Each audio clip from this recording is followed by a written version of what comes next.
ఉమ్. ఉమ్. ఓం అనండమ్మా. ఓం ఏతే శతం వరుణయే సహస్రం. ఏతే శతం వరుణయే సహస్రం. ఇక్కడ శతన్. శతన ఏతే రైట్. శతం వరుణయే సహస్రం. ఏతే శతం వరుణయే సహస్రం. ఇక్కడ ఇక్కడ పాని ఫా లాగా పలకాలి, విసర్గని ఆ, ఫా. ఓకే. ఆ. ఎజ్జియా భాషా. ఎజ్జియాప్. ఎజ్జియా భాషా వితతా మహాంతః. యజ్ఞియా భాషా భాషా వితతా మహాంతః. तेभिर्नो अद्य सवितोत विष्णुर्. तेभिर्नो अद्य सवितोत विष्णुर्. विश्वे मुञ्चन्तु मरुतः स्वर्गाः स्वाहा. विश्वे मुञ्चन्तु मरुतः స్వర్గాః స్వాహా. మంచి ధాతు వచ్చింది ఇక్కడ. इदं वरुणाय सवित्रे विष्णवे. इदं वरुणाय सवित्रे विष्णवे. विश्वेभ्यो देवेभ्यो. विश्वेभ्यो देवेभ्यो मरुद्भ्यः स्वर्केभ्यः. इदं न मम. ఏంటిది? ఇదం న మమ. ఇదన్న మమ. ఇదన్న మమ. ఉత్తమం, ఉత్తమం. ఇంకా ఇంకెవరైనా చదువుతారా? శైలజ గారు చదువుతారా? నేను చదువుతానండి. చదవండి. ఓం ఏతే శతం వరుణయే ఇక్కడ సహస్రం. ఇక్కడ శతం వరుణయే సహస్రం. యజ్ఞయాః పాశా వితతా మహాంతః. తేభిర్నో అద్య సవితోత విష్ణుర్. విశ్వే ముంచन्तు మరుతః స్వర్గా స్వాహా. ఇదం వరుణాయ సవిత్రే విష్ణవే. విశ్వేభ్యో దేవేభ్యో మరుదభ్యః సర్వేభ్యః ఇదం న మమ. ఇక్కడ వరకే ఆగండి. విశ్వేదేవేభ్యో అక్కడ కొంచెం ఆగి మరుద్భ్య స్వర్గేభ్య మరుద్భ్యస్. మరుద్భ్య స్వర్గేభ్య స్వర్గేభ్య ఇక్కడ కంప్లీట్ గా చెప్పేసేయండి. తర్వాత ఇదన్న మమ. ఓకేనా? విశ్వేభ్యో దేవేభ్యో మరుదభ్యః సర్వేభ్యః ఇదం న మమ. ఇది మరుద్ ద మరుద్భ్యః. మరుద్భ్యః స్వర్గేభ్యః. ఇప్పుడు మరుద్భ్యస్ స్వర్గేభ్యః. మరుద్భ్యస్. ఓకే. మరుద్భ్యः సర్వేభ్యः. స్వర్గేభ్యः. స్వర్గేభ్యः అంటే ఏంటో చూద్దాం తర్వాత.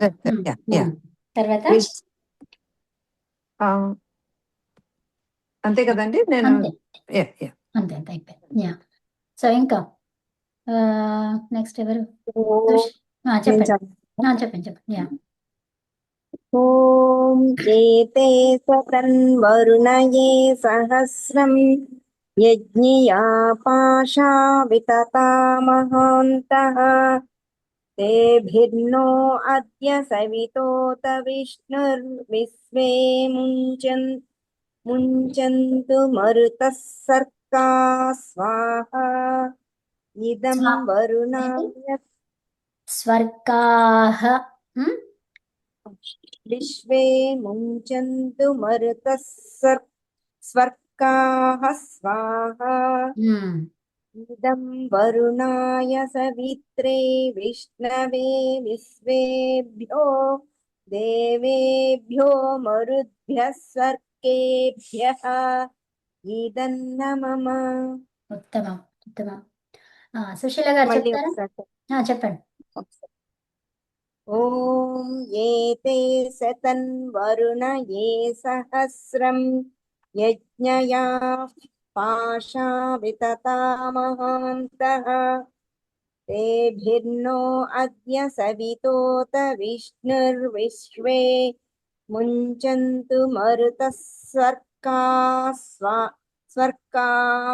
सर्व सर्गाः स्वाहा ఇక్కడ इदन् ఇక్కడ వరకు అయిపోయింది.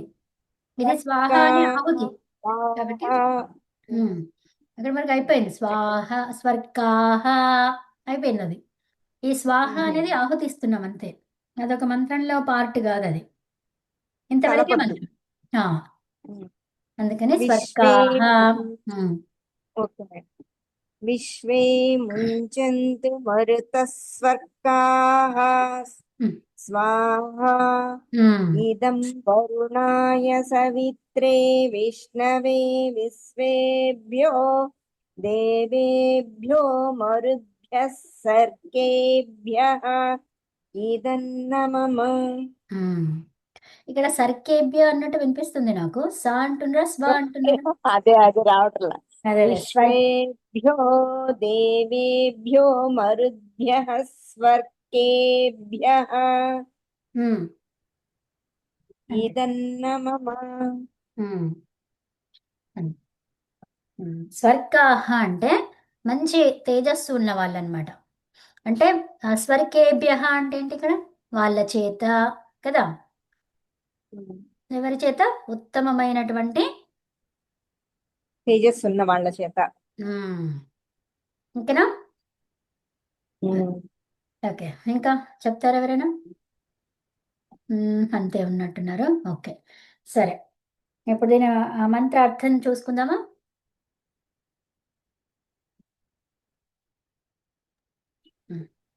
మేడం నిన్న నిన్న చెప్పిన మంత్రం ఏది పంపించలేదా? మేడం? అది కూడా చదువుతాను.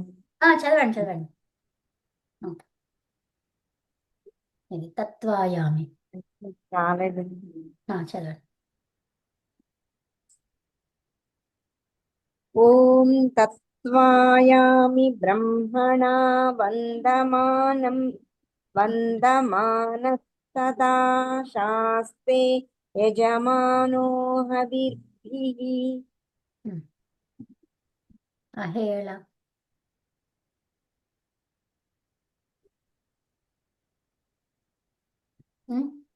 కనిపిస్తుందా?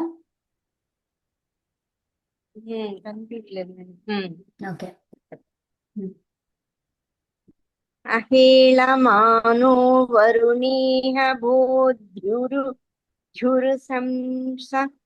మేడం చెప్పరా? అహేళమానో వరుణేహ బోధ్యు. ఇక్కడ వరకు ఆగండి. తర్వాత చదవండి. అహేళమానో వరుణేహ బోధ్యు రుషన్ సమాన ఆయుః ప్రమోషీః స్వాహా. రుషం సమాన ఆయు ప్రమోషీ స్వాహా. ఇదం వరుణాయ ఇదన్నమమ. ఉత్తమం. ఇంకొకసారి చదువుతాను మేడం. చదవండి. అహేళమానో వరుణేహ బోధ్యురుషంస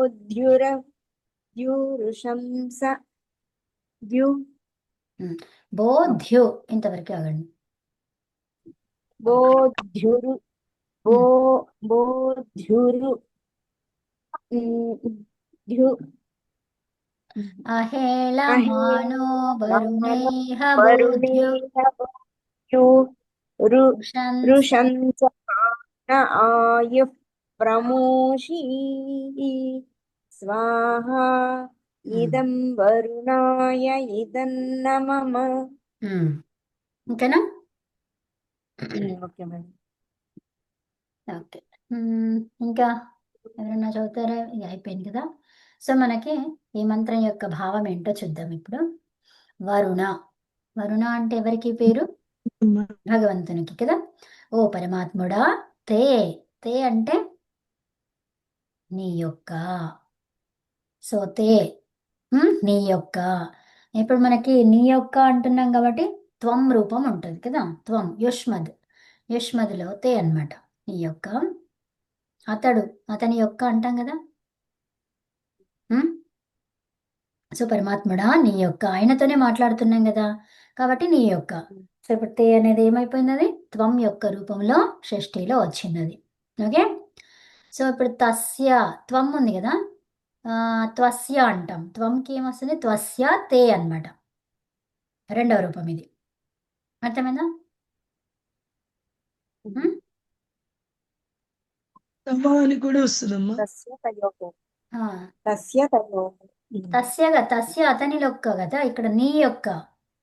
త్వస్య, త్వయా, త్వయా అంటే తవ తస్య. తే తవ కాదమ్మా, హరి త్వం ఉంది కదా, త్వంలో తా ఎందుకు ఉంటుంది, త్వా ఉంటుంది కదా. సో త్వం రూపం, యుష్మద్ రూపం. యుష్మద్ రూపంలోని ఉమ్, షష్ఠి విభక్తి తవ తే అనుందమ్మా. సో తవ అంటే ఏంటి, నీ యొక్క కదా. సో తవ తర్వాత నీ యొక్క, తే కూడా వస్తుంది అనమాట. సో అది ఉత్తమం. అవును, త్వయా కాకుండా తవ కదా. సో త్వం యొక్క రూపంలో చూసుకుంటే మనకేముంది, మళ్ళీ చెప్పండి మన నాగలక్ష్మి గారు. తవ, షష్ఠి విభక్తి తవ తే. తవ తే రెండు వస్తాయి, కాకపోతే రూపం మొత్తం చెప్పండి. తవ తయోహో తేషు కదా, అంతేనా. ఆ, యువయోః యువయోహో, వాం యుష్మాకం వహ. ఓకే. సో యువయోహో ద్వితీయ విభక్తి, అవును, ద్వితీయ విభక్తి. తవ ద్వివచనం ద్వివచనం. సో తవ యువయోః యువయోహో యుష్మాకం. సో దీనికే రెండవ రూపం ఏంటి, తే, తర్వాత తయోహో, అంతేనా. అవునమ్మా. తర్వాత ఏముంది, తయోహో లేదు, ఆ, యువయోహో అనేది ద్వివచనము, యుష్మాకం అనేది బహువచనము. దానికి రెండు రూపాలు లేవా. ఉన్నాయి. వామ్ అనేది ఏమో ద్వివచనము, ఆ, వహ అనేది బహువచనం. ఓకే, వాం వహన, ఓకే, వాం వహ ఇవ్వండి. సో తే యువయోః వాం వహ. సో తే అన్న తవ అన్న ఒకటే, యువయోహో వాం అన్న ఒకటే, యుష్మాకం వహ అన్న ఒకటే. ఓకేనా. సో తవ యువయోహో అంటే నీ యొక్క, మీ ఇద్దరి యొక్క, మీ అందరి యొక్క. తే అంటే కూడా నీ యొక్క, వామ్ అంటే మీ ఇద్దరి యొక్క, వహ అంటే మీ అందరి యొక్క. ఓకేనా. తే వాం వహ రెండవ రూపం ఇది. ఇక్కడ చూడండి ఒక్కొక్క అక్షరం తగ్గుతూ పోయింది ఇందులో, అవునా. అందుకని కొన్ని మనకి ఇక్కడ పద్యములో, మంత్రాలలో, శ్లోకాలలో ఎంతవరకు అది సూట్ అవుతుందో అదొకటే అక్షరం కావాల్సి వస్తుంది అక్కడ. అప్పుడు ఇలాంటివి పెట్టుకుంటారనమాట. అర్థమైనా, ఛందస్సు పరంగా ఉండడానికి ఆ ప్యాటర్న్ అంతా. ఇప్పుడు మనం అనుష్టుప్ ఉందనుకోండి, అనుష్టుప్లో ఎలా ఉంటుంది, 8 అక్షరాలు కదా, అవునా. అనుష్టుప్ చెందే కదా భగవద్గీత అంతా కూడా. అవును మేడం. సో 8 అక్షరాలు ఉండాలన్నమాట. అందుకని ఆ 8 అక్షరాల్లోనే మనకి 7 అక్షరాలు ఉన్నాయి. ఇప్పుడు నీ యొక్క అని చెప్పాలి నేను, అంటే తవ అంటే ఏమైపోయింది, 9 అయిపోయినాయి. సో అప్పుడు నేను 8 రావాలంటే ఏం తీసుకోవాలి, తే తీసుకోవాలి. అలాగా, అర్థమైందా. ఓకే. సరే, వరుణః ఓ పరమాత్ముడా, తే నీ యొక్క, యజ్జియాహ అంటే యజ్ఞము అంటే ఏంటి, యజ్ఞ కార్యాలు, దానికి సంబంధించినటువంటివి కదా. యజ్జియాహ ఆ సంబంధించిన కార్యాలు ఏవైతే ఉన్నాయో, ఏ ఏ కదా, ఏ అంటే ఏంటి, ఏదైతే ఉందో, శతం వందల కొలది, సహస్రం వేల కొలది, మహాంతః గొప్ప, చాలా గొప్ప, ఎక్కువ అమౌంట్లో కదా. సో అలా అనమాట. తర్వాత పాషాహ, పాషాహ అంటే ఏంటి, నియమములు. పాష అనేదంటే నియమము. ఓకే. సో ఇది పాష అనేది స్త్రీలింగమా పుల్లింగమా తెలియదు మనకు, నపుంసకలింగమా తెలియదు. నపుంసకలింగం అయితే కాదు ఇది, అవునా. అది స్త్రీలింగం అన్నా కావచ్చు, పుల్లింగం అన్నా కావచ్చు, అంతేనా. ఈ పాషాహ అనడానికి మనకి ఎలా కనిపిస్తుంది అది, ఇక్కడ స్త్రీలింగం కనిపిస్తుంది. రెండు కూడా కావచ్చు కదా. ఛాత్ర ఉంది కదా, ఛాత్ర అనేది ఏమైపోయింది, అది ఛాత్ర అనేది ఉంది ఛాత్రః అనుకోండి. చ బహువచనంలో ఏమైంది, అది ఛాత్రాహ. అవునా? ఇప్పుడు ఛాత్రా అన్నాను నేను స్త్రీలింగంలో, సో దానికి కూడా ఛాత్రాహనే.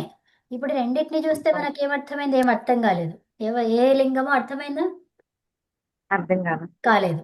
అప్పుడు ఏం చేస్తాము, ఆ శబ్దం వినినది అయ్యన్నా ఉండాలి, లేకపోతే మనం డిక్షనరీ చూసి చూడాలి. అర్థమైందా? ఇంతే, రెండే ఉన్నాయి మనకి చాయిస్లు.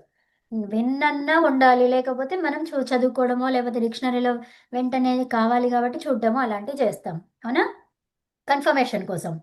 సో ఇప్పుడు మనకి ఇప్పుడు ఇది అర్థం చేసుకోవాలి. ఇప్పుడు కన్ఫర్మేషన్ మనకి కొంచెం టైం పడుతుంది. అప్పుడు ఏం చేస్తాము, ఇది పాశః ఉన్నదనుకోండి, పుల్లింగం అయితే పాశః, పాశౌ, పాశాః ఇలా వస్తుంది. ఇది స్త్రీలింగం అయితే పాశా, పాశే, పాశాః ఇలా వస్తుంది అనే విషయం మనం అర్థం చేసుకోవాలి. అంతే. అది ఇప్పుడు మనకి కన్ఫర్మేషన్ అయింది, అది స్త్రీలింగం అని, ఇంకా పాశాలో ఉండిపోతాం మనం. అర్థమైందా?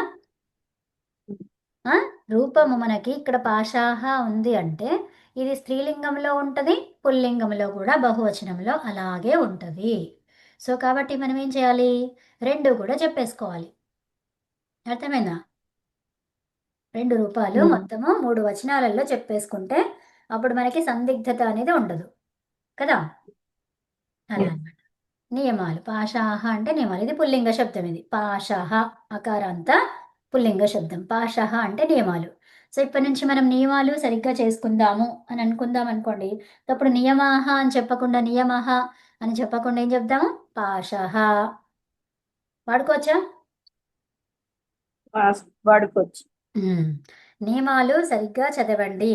మొత్తం ఇప్పుడు జుహోత్యాది గణంకి కావాల్సిన నియమాలు చదవండి అంటే ఏమనాలి, పాశః పఠంతు, పాశాః పఠంతు అనొచ్చా? అనొచ్చు. సో అందుకే ఇది పాశాహ రాసి పెట్టుకోండి ఒక చోట. నియమాలను ఏమంటాము, పాశాహ. ఓకేనా? నియమాలు అట్లా అన్నమాట.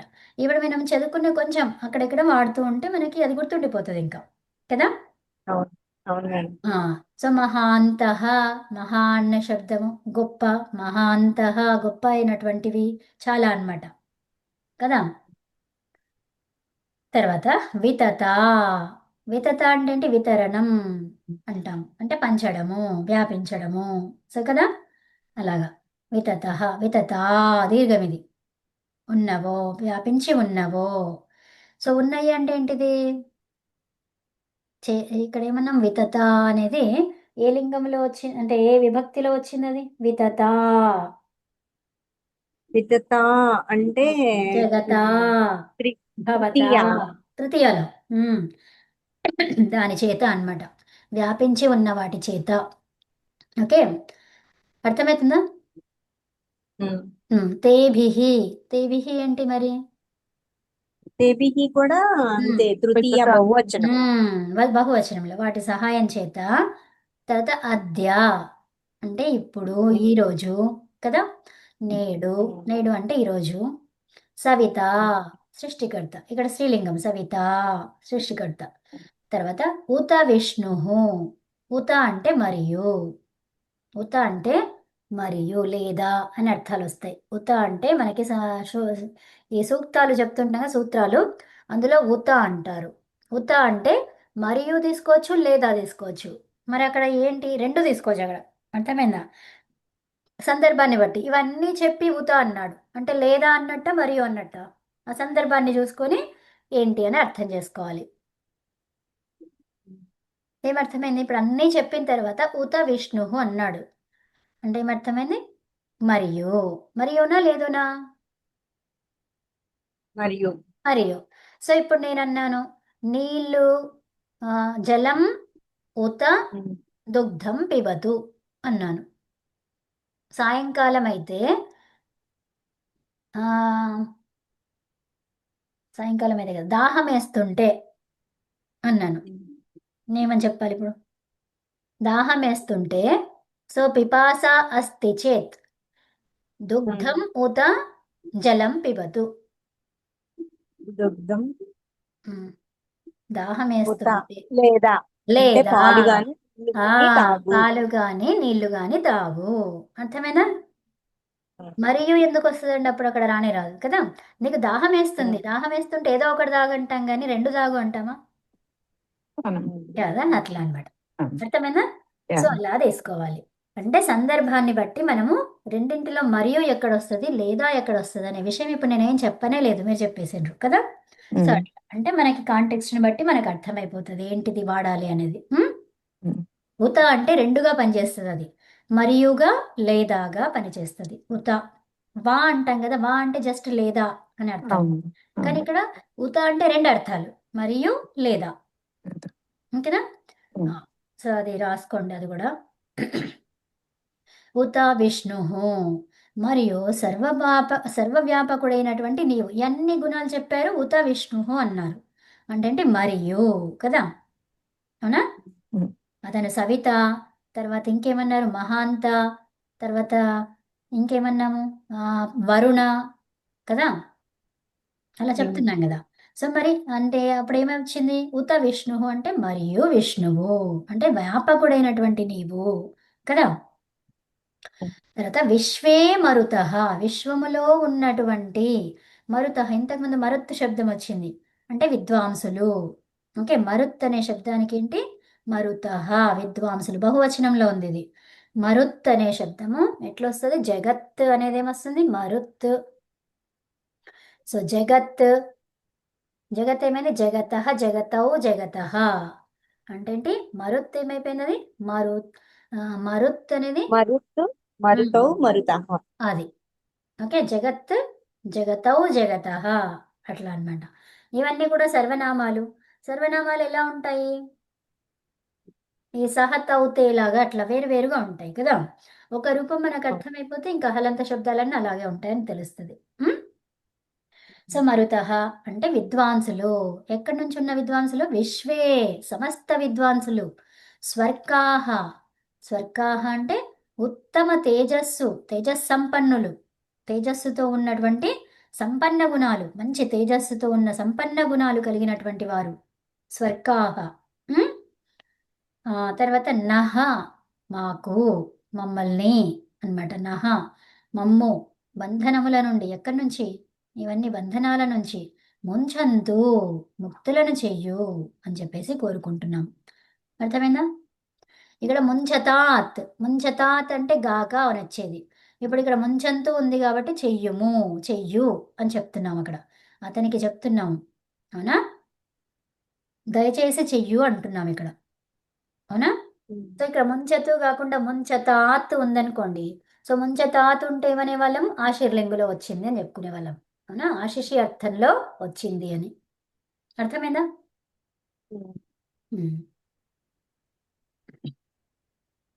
సో అదనమాట. ఓకే, ఏమన్నాము, ఓ వరణీయ భగవన్, జీవన యజ్ఞానికి, జీవన యజ్ఞం అంటే ఏంటండి, మన జీవితం కొనసాగాలి అంటే కొన్ని పనులు అనివార్యమైనటువంటివి చేస్తూ ఉంటాం కదా. సో అలా అన్నమాట, జీవన యజ్ఞానికి సంబంధించినవియు అంటే సంబంధించినటువంటి అన్ని, అంతటా వ్యాపించినవియు అగు అనేక గొప్ప నియమములు కలవు కదా. సో మనకు ఈ జీవనం గడవాలి అంటే కూడా కొన్ని నియమాలు ఉన్నాయి కదా, నియమపూర్వకంగా చేస్తే మనకు అది ఈజీగా సులభంగా లభిస్తుంది, అవునా కదా. నియమంగా అవును. చేస్తూ ఉంటే, నియమబద్ధంగా లేదనుకోండి అప్పుడు చాలా కష్టమవుతుంది, అవునా. ఇప్పుడు సూర్యుడు ఈరోజు ప్రొద్దున ఉదయించాడు, రేపు ఎల్లుండి ఎప్పుడో సాయంత్రమో మధ్యాహ్నమో ఉదయించాడు, నియమం లేదు ఏం లేదు, అప్పుడు ఏమవుతుందండి మనకు, ఏం ప్రోగ్రామ్ చేసుకోవాలా, ఎప్పుడు ఏం చేసుకోవాలో అర్థం కాదు, అవునా, అవునా కదా. అంటే సూర్యుడితో మనకు పని ఉంది, అవి ఎండలో పెట్టాలి ఏవో కొన్ని వస్తువులు, మనం ఎండలో నిలబడాలి. ఉదయం అని ప్రతిరోజు ఉదయం అన్నామంటే ఆ ఉదయం వచ్చి నిలబడతాం. ఒకరోజు ఉదయం వచ్చాడు, ఒకరోజు మధ్యాహ్నం వచ్చాడు, ఒకరోజు సాయంత్రం వచ్చాడు, ఒకరోజు రాత్రి వచ్చాడు, అప్పుడు ఏమైందండి, మనం ఎప్పుడు రావాలో తెలియదు. మరి అది కంటిన్యూస్గా వారంలో ఇన్ని రోజులు ఇలా అవుతుంది అని తెలిస్తే అప్పుడు ఆ రోజే మనం అక్కడ నిలబడతాం, అవునా కదా. అంటే ప్రతిరోజు ఏదో ఒక సమయంలో వస్తున్నాడు, ఈ రోజు ఉదయం వచ్చాడు, రేపేమో మధ్యాహ్నం వచ్చాడు, ఎల్లుండేమో అలా వచ్చాడు, మళ్ళీ నెక్స్ట్ వీక్ ఏమైంది, రాత్రిపూట వచ్చాడు, ఉదయము రాకుండా రాత్రిపూట వచ్చాడు, అదే మండే రోజు. అప్పుడు ఏమైందండి, మనం ఏం ప్లాన్ చేసుకోనో అర్థం కాలేదు కదా. Yeah. అంటే నియమములు ఉంటే మన లైఫ్ అనేది సులభంగా ఉంటుంది. ఒకదాని తర్వాత ఏమొస్తుంది అని తెలిసినప్పుడు మనకు చాలా తొందరగా క్లిష్టత లేకుండా సులభంగా నేర్చుకోగలుగుతాం, చేయగలుగుతాం అన్నమాట కదా. సో జీవనయజ్ఞమునకు సంబంధించినవి అన్నీయు అంతటా వ్యాపించినవి అన్నీయు అగు గొప్ప నియమాలు ఉన్నాయి కదా. వాటి సహాయముతో సృష్టికర్తవు వ్యాపకుడగు అగు నీవు ఉత్తమ విద్వాంసులు తేజస్సంపన్నులను నేడు మమ్ము భవబంధముల నుండి ముక్తులను చేదురుగాక. అంటే ఏమంటున్నారు ఇక్కడ? ఉత్తమమైన విద్వాంసులు తేజస్సు ఉన్న వాళ్ళు ఉమ్, మమ్మల్ని ఆ, మమ్మల్ని భావబంధాల నుంచి విముక్తి చేయుదురుగాక. వాళ్ళు ఆ, మమ్మల్ని ఉద్ధరించాలి అని కోరుకుంటున్నాం దేవుడు. కోరుకుంటున్నాం భగవంతునితో పాటు. మళ్ళీ తర్వాత ఇంకెవరిని కోరుకుంటున్నాం మనము? ఉత్తమమైన తేజస్సు ఆ, ఉన్న వాళ్ళు ఉన్నవాళ్ళు విద్వాంసుల్ని. విద్వాంసులు కదా. వాళ్ళంతా కూడా మనల్ని ఆ ఏం చేస్తారు? ఆ, ఉద్ధరించాలి ఆదర్శంగా అని. మనకి ఉపదేశం చేస్తూ ఉంటారు కదా. సో కాబట్టి వాళ్ళ ద్వారా మనకి ఈ భవబంధములు భవ అంటే ఉండేటువంటి కదా. భవతు భవ ఉండటం, ఉన్నటువంటి బంధములను వాటి నుంచి ముక్తులను. అర్థమైందా? భవ అంటే ఏంటి? ఉన్నటువంటి, ఏమున్నటువంటి? బంధములు ఉన్నటువంటి, అవునా. సో బంధములు ఏమేమైతున్నాయో అవన్నీ బంధనాల నుండి కదా. ఎస్ అవును. వాటి నుంచి ముక్తులను అంటే ఏంటి? ముంచధాతు. ఇందాక అమ్మ చెప్పారు కదా, ముంచధాతు వచ్చిందన్నారు. సో ముచిల్రి మోక్షనే అంటే ముచిల్రి మోక్షనే అనే ధాతువు అన్నమాట. సో రోజు ఒక ధాతువు ఇక్కడ అంతే, అది చూసుకోండి, ఓకేనా.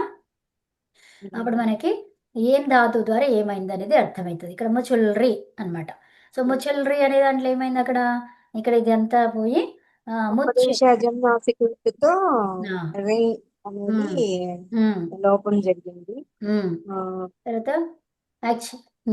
ముచుల్రి, చూ ఏమైంది? చూ కూడా ముచ్చిల్. ఉచ్చారణార్థం ఉండదు ఇందులో. ఏముంటుంది? ఇక్కడ కూడా మనకి అనునాసిక ఉండొచ్చు కదా. సో అప్పుడు అప్పుడు అది ఏమైంది? కూడా అనునాసిక అవుతుంది. ఆ, అయిపోయి కాబట్టి తస్య లోపః బచ్చున్ లోపః జరిగి ముచ్చుల్. యాక్చువల్గా ముచుల్రి ఎట్లా రాయకుండా ఇలా రాయాలి. దీనికి రవాలి. ఇది ముచుల్రి, ఇదండి ముచుల్రి మోక్షనే. మోక్షం అంటే ఏంటి తెలుసు కదా. అంటే దాని నుంచి దూరం అయిపోవడం అన్నమాట. మోక్షం అంటే ఏంటి? విముక్తి కలగడం కదా. లిబరేషన్. సో లిబరేషన్ అంటే ఏంటి? మనకి దూరం అయిపోతున్నాం అక్కడి నుంచి, స్వేచ్ఛా స్వాతంత్రాలు వచ్చేసినాయి కదా. స్వేచ్ఛ అయిపోయింది మనిషి, జీవి కదా. సో అలా అన్నమాట. ముచుల్రి మోక్షనే. మరి ముంచంతి ఎందుకు వచ్చింది అక్కడ? ఎందుకు వస్తుంది అంటే వేరే దాని ద్వారా, కొన్ని సూత్రాల ద్వారా అక్కడ షేముచాదీనం అంటే ఈ షా అనే ఇది షే అనేది ఒకటి ఉందన్నమాట. సో ఆ గణములో ఉన్నటువంటి ధాతువులకి అలా వస్తుందన్నమాట. ఓకేనా. తుదాది గణంలో షా వస్తుంది. అలా ఆ తుదాది గణంలో ఉన్న ధాతువులకి నుమ్ము వస్తుంది, అంటే మొంజ అయింది అక్కడ. ఓకేనా. అదండి. సరే, ఇప్పుడు ఇది చదువుకుందాము. ఇది కూడా ఏమన్నాం ఇక్కడ? ఇంతకు ముందు ఏం చెప్పుకున్నాం మనము? గృహ్య సూత్రాలు అని చెప్పుకున్నాం ఇక్కడ, అవునా. ఈ శ్రౌత సూత్రాలు, కాత్యాయన మహర్షి రాసినటువంటి శ్రౌత సూత్రాలు. తర్వాత ఇక్కడ కూడా అదే సూత్రం, ఈ శ్రౌత సూత్రమే. ఓకే, గృహ్య సూత్రాలు, శ్రౌత సూత్రాలు అని ఉంటాయన్నమాట. సో అవి వేదానికి అనుకూలంగా ఉంటాయి కాబట్టి వాటిని ఈ వేద మంత్రాలలో తీసుకోవడం జరిగింది.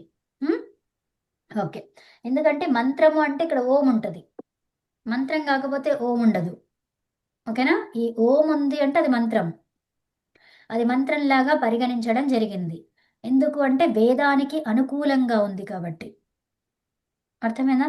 మళ్ళీ తర్వాత ఇది ఎవరు రాశారు? మనం కాదు. ఎవరి లిఖితం ఇదంతా కూడా? కాత్యాయన మహర్షి. భగవంతుడు. అదే అపౌరుషం అంటారు కదా. అపౌరుషం, అది పురుషులు అదే. రాసినటువంటిది కాదు కదా. అదే, సో మరి అవును. ఇక్కడ కాత్యాయన అన్నం మనం. కాత్యాయన మహర్షి రాసినటువంటిది ఏదైతే ఉందో అది వేదములో ఉన్నటువంటి దానిలాగా ఈక్వల్ గా ఉంది కాబట్టి ఓం అని రాశారు. అర్థమైందా? సో ఇప్పుడు మహర్షిని ఎలా చెప్పుకోవచ్చు మనము? ఆయన ద్రష్ట అంటే చూసినవాడు, దర్శించాడనమాట. కాబట్టి వాళ్ళని కూడా ఎలా పరిగణిస్తాము? వేద ఉమ్, వేదంగా పరిణమిస్తుంది. వేదిలాగా వేది. పరిగణిస్తుంది. అంటే జ్ఞాని, వేద జ్ఞాని, వేది. సో అలాగా. ఓకే, సరే చూద్దాం ఇది. ఓం చెప్పండి. ఓం అయాశ్చాగ్నే అయాశ్చాగ్నే స్యనభిషస్తిపాశ్చ